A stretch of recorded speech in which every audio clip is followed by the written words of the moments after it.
Hi everybody, I'm Roy Falk and welcome back to part 6 of setting up a small public vanilla Minecraft server. Now in this video we're going to talk about how you can go about to set up DeathChests on your vanilla server for your players. So let's say I'm just walking around here and then suddenly I fall off a cliff. Oh, and I die. So what happens normally is if I'm far away, my spawn is far away from where I died, by the time I get back it's very likely that all my items would despawn. But if I have something that can collect my items, that wouldn't happen. Let me show you.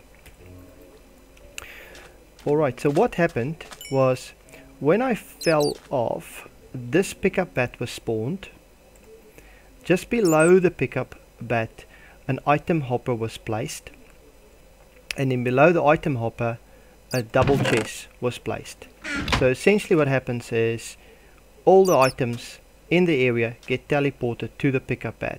So in other words, if certain items are dropped, those items would then be teleported to the PickupBat,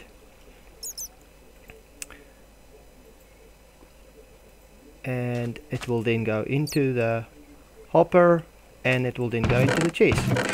So now that you see how this works, in the next part of the video I will show you how to set up the command blocks to get this to work. To show you how this works, we have returned to our secret room that's under our spawn building, and this is where we have all our command blocks, as you would have seen in the previous videos.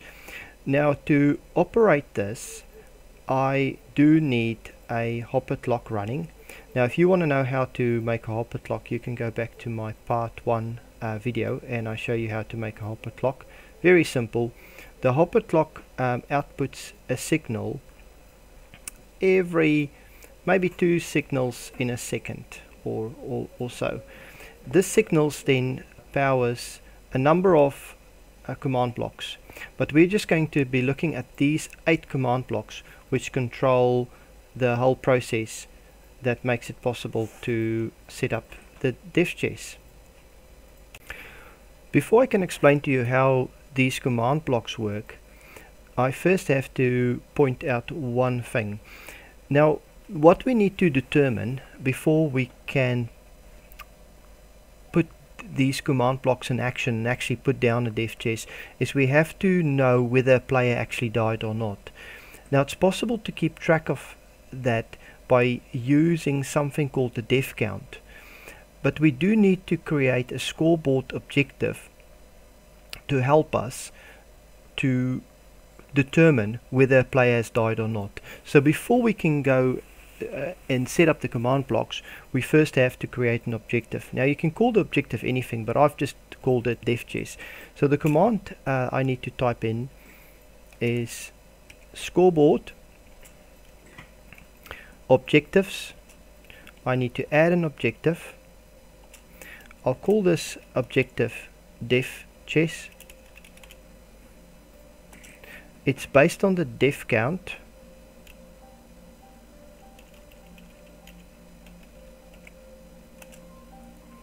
and the way, if I want to have it displayed on the sidebar or somewhere, I will again use the name DeathChest for it. So that scoreboard objectives add DeathChest, deathCount, and then DeathChest. And I will put all these commands in this description. So now I've created that objective. Now I'll show you how that actually interacts with the command blocks.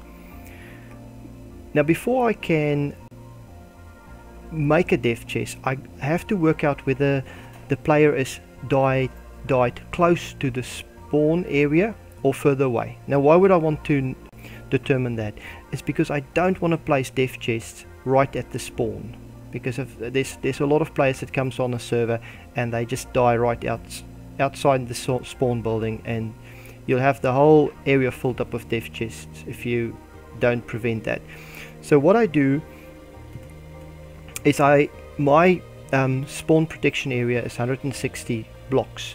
So I decided that I don't want a DeathChest to appear anywhere closer than say 170 blocks from the spawn building. So there's two command blocks. Now let's look at the first command block that's designed to work with somebody that dies closer than 170 blocks. Now let's look at this command. So what this command is actually going to do is to reset the DeathChest variable, the objective, to 0. But what does it do? It says scoreboard players set at all players where the score underscore DeathChest underscore minimum equals 1. So as soon as somebody dies and their DeathChest score turns to 1, then they will be eligible for this command, providing they are closer within a radius, in other words in a radius of 170. And what will happen then is their DeathChest score will be put back to 0, which really means nothing will happen. So anybody closer, any player that's closer than 170 blocks with a DeathChest score of 1, which means they just died, their DeathChest score will be put back to 0, so nothing will happen. So it's basically just going to drop items for a player that's closer than 170 blocks. Now let's see what happens if a player is further away than 170 blocks. So this command block here tests if a player dies further away than 170 blocks. Now this is how this works. So we use the testfor command. So we test for at all players where score underscore DeathChest underscore minimum equals 1 and the radius is further away than 170. So the moment somebody dies, their DeathChest score gets put to 1 and they are further away than 170 blocks, this command block will output a signal on this comparator. So that will put in motion a chain of events. So the first thing that is going to happen is it's going to activate this particular command block. Now this command block, the only purpose of this command block here is to kill the PickupBat. Now you might say, well, you don't have a PickupBat yet, why do you want to kill it? Well, this DeathChest will be put down for players every time a player dies, and the PickupBat will actually stay there for as long as possible, and the PickupBat will only be killed when the next player dies and the PickupBat is needed somewhere else. So we can assume that somebody else died before and there's a PickupBat in the world, and we need to kill the PickupBat before we can continue with the process. So the command is fairly simple: kill at all entities where the entity type is bat and the name is PickupBat, and that will kill the PickupBat.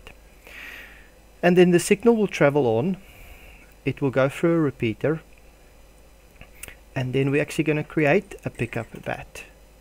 Now the next one is a fairly long command. Let's just look at it from the start. First of all, we want to execute a command, and we want to execute this command at all players where this is true, where the score underscore DeathChest underscore minimum equals 1. So that is true when somebody dies. We want to apply that to a player that's further away than 170 blocks. Then we want to look at the position of the player, which is these three squigglies here, and in relation to the position of the player we want to summon a bat. Now we summon the bat at this position. This is squiggly and then squiggly plus 2 and then squiggly again. Now all that means is where the player died is we want to summon this bat 2 blocks above the position where the player died. And the reason why we want to do that is because we want to place down other items below the bat. Right, now the custom name of the bat, so here follows the rest of the command. So we have a custom name, we have PickupBat, the custom name is visible, which has a value 1, and then we put in ActiveEffects. Now you might want to say, why do we want to put in ActiveEffects? Why do we want to make the bat stronger?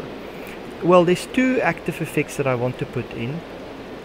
The one is to make the bat fireproof, and the other one is to make the bat, give the bat water breathing. And I can't just remember which of these effects is water breathing and which of these are fireproof or fire resistant, but one of the effects is 12 and the other effect is 13. The amplifier is 1, which is all that I need, and then the duration is a very long duration, so there's no limit to how long this bat's effects will last. And then at the end I just say NoAI, and this is the bat that I create. So I create this bat basically 2 blocks above where the player dies. Once I created the PickupBat, the signal travels on, and then the next thing we want to do is we want to reset this player's DeathChest score to 0, and this is what we do. So we say scoreboard players set at all players where the score underscore DeathChest underscore minimum is 1. So it only applies to somebody that just died, where the player is more than 170 blocks away. And if this is true, we then set the DeathChest to 0. So we set that objective to 0, which means that the player is no longer dead. So we just want to reset this back so we can use this variable again for if and when the player dies again.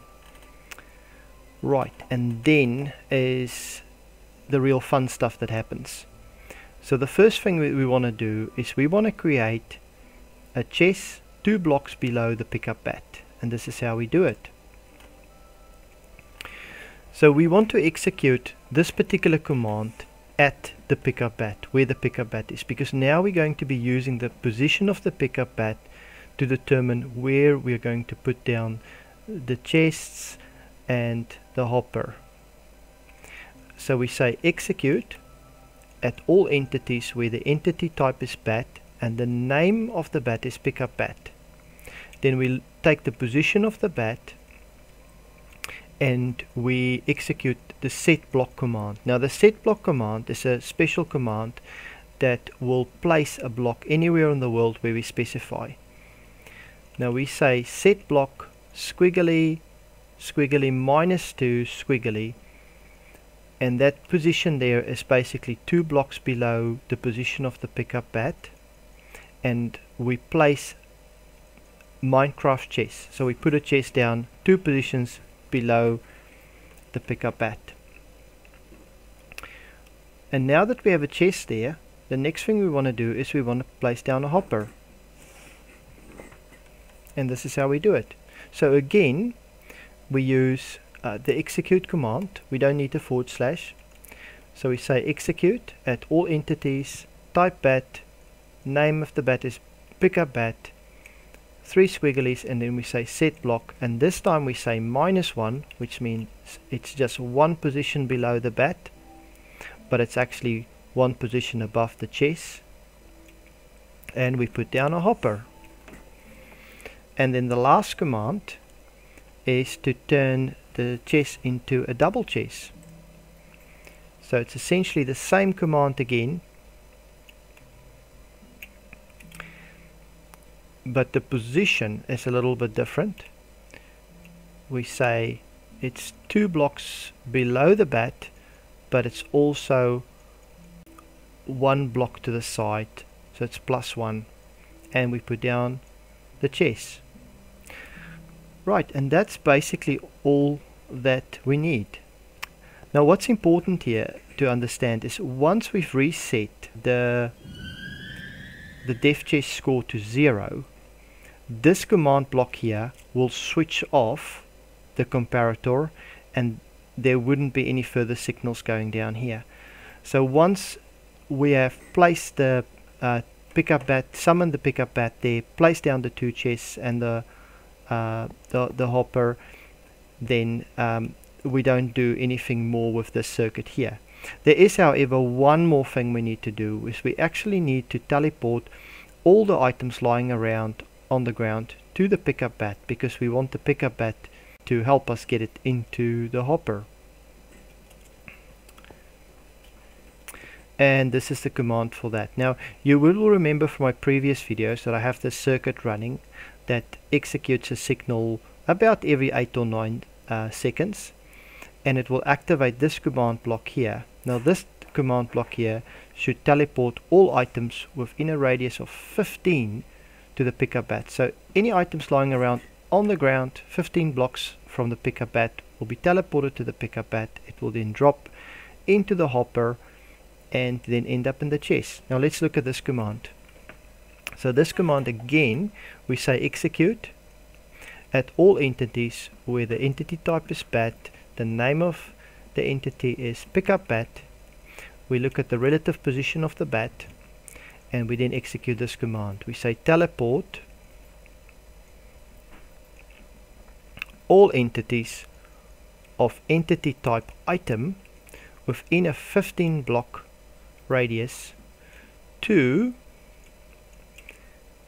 all entities entity type bat name PickupBat. So basically anything within a radius of 15 gets teleported to the PickupBat.